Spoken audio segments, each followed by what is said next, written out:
Hello, I'm Mongoose again, and it's time for my first ever discussions episode. And basically, this series is just going to be, quick, easy to make videos where I can discuss things going on in retro gaming, current gaming, or just anything, kind of geeky, film related, just things that are flying around social media, or just kind of views and opinions and perspectives that I have on certain things, whether it be modern, retro, or just any kind of gaming really. So let's crack on with my first discussion. I want to talk about modern gaming and the state of current generation gaming, and how I feel I've just kind of sort of distanced myself away from it, and the reasons why I think I might have done that.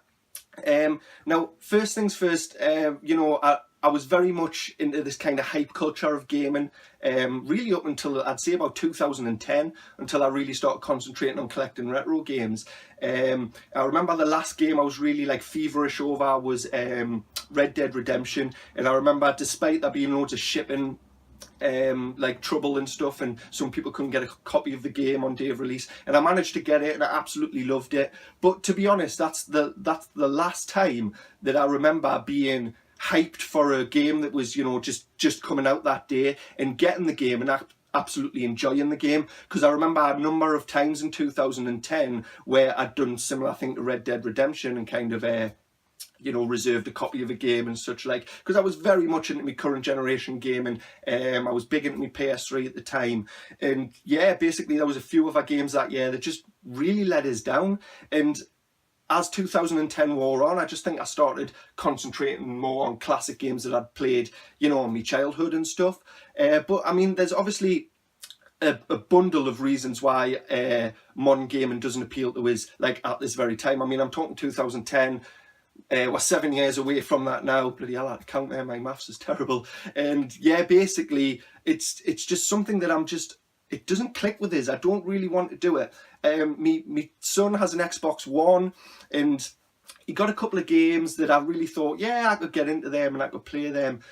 But when you put games in, I mean, you've just got to wait forever and ever and ever for updates and to install it and silly things like that. And I mean, it just gets absolutely ridiculous. It gets to the point, where, you can buy a brand new game on day of release, put it in your Xbox One, PlayStation 4, whatever, but you're not going to be able to play it that day because it needs to update and lots of other stuff, like install and things like that. And that brings us to my next thing, like a really bad trope of modern gaming is releasing games unfinished. To me, that's just totally unacceptable. I mean, back in the day, we got glitches in games and stuff, but there was no way to update games, so basically, they had to put out, as best a product as they can, and maybe as if they found something bad in the game, they would revise and bring out different, versions of that game and such like. But basically, they didn't have the ability just to update a game willy-nilly. And I've heard talks of games, I mean, I'm going back a couple of years now, but Tony Hawk's Pro Skater 5, basically that game there was nothing on the disc. Basically, you were just buying the ability to update the game and then install it into your Xbox or your PS4, because there was no real game data on the disc. It was just kind of like your license to go on and just update the game, because it was just so much full of bugs that from day one they were having to update. And that just really boils my piss, because a lot of these developers, publishers as well, that they know these games aren't what they should be, but they push them out anyway because they know they're going to sell, and basically they can just update and fix them as and when people discover the problems or people kick up enough fuss on social media. And that is something really that absolutely destroys modern gaming for me. I mean, take away all the waiting for things to update and stuff. If you buy a game in a shop, you expect to be able to take that game home and think, yeah, this is a complete game, millions and millions and millions of dollars has been spent on it, and ultimately I should be able to enjoy the experience. But then when you put that game in, basically you've got to wait for it to fix itself, basically, because developers and publishers have shipped games knowing that they're not completed. It's like, to me, it's like going into McDonald's or Burger King and asking for a cheeseburger, and it come in, with no burger or no cheese, or you'd say something, wouldn't you? You'd be like, where's my cheese and my cheeseburger? Where's my burger? You'd say something like that. But with modern gaming, oh no, it's just accepted. We can all just just accept it and move on because they could just update it later, and that just really, really annoys me. And another thing as well, there seems to be so like little innovation. Things are. It seems like when we jumped from, like, say, the 8-bit generation to the 16-bit generation, there was, you could see the difference. It's like switching between 16-bit to 32-bit. Although the kind of early polygon graphics didn't look too good, you could see the difference. You could see that it was developing into something like better. They were innovating different kind of games, different kinds of gameplay, and just innovating all the time, different kind of, controllers and ways to control games, all very innovative kind of things to do. And with modern gaming, current generation gaming, there just doesn't seem to be that. It's all very much, first person shooters, and it's all very much dedicated to kind of multiplayer online gaming, which is great if you enjoy that kind of thing. But, me, myself, I like a good single player campaign with a great narrative, like a really, really good story to drive the gameplay and, make me kind of feel for the characters in the game and the people that are in the game, the people that I'm playing as. And that's a important thing to me. In modern gaming, that kind of single player story sort of thing has just been driven out for multiplayer experiences, very much a kind of Call of Duty thing. And I can understand why companies want to do this, because ultimately they can make more money. I mean, they bring out, DLC, and people are buying loot crate drops and stuff like that, which is basically glorified gambling. But, they're doing all these things where they're adding stuff all the time, and someone can buy this for I think it's like £1.35 or something. My son comes to us asking for drops on Call of Duty and stuff. And, you add all them up ultimately.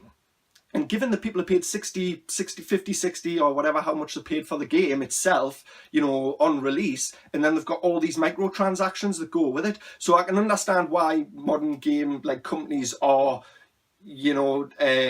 more eager to kind of push this multiplayer element of gaming at the moment. But to me, it kind of it ostracizes us from modern gaming, because I want, like I say, great stories, great narrative, great characters, driving games. Obviously, great gameplay and stuff like that. That's obvious. But I think I got to a point in gaming where it was like, it was almost like movie quality games. The likes of Metal Gear Solid and things like that.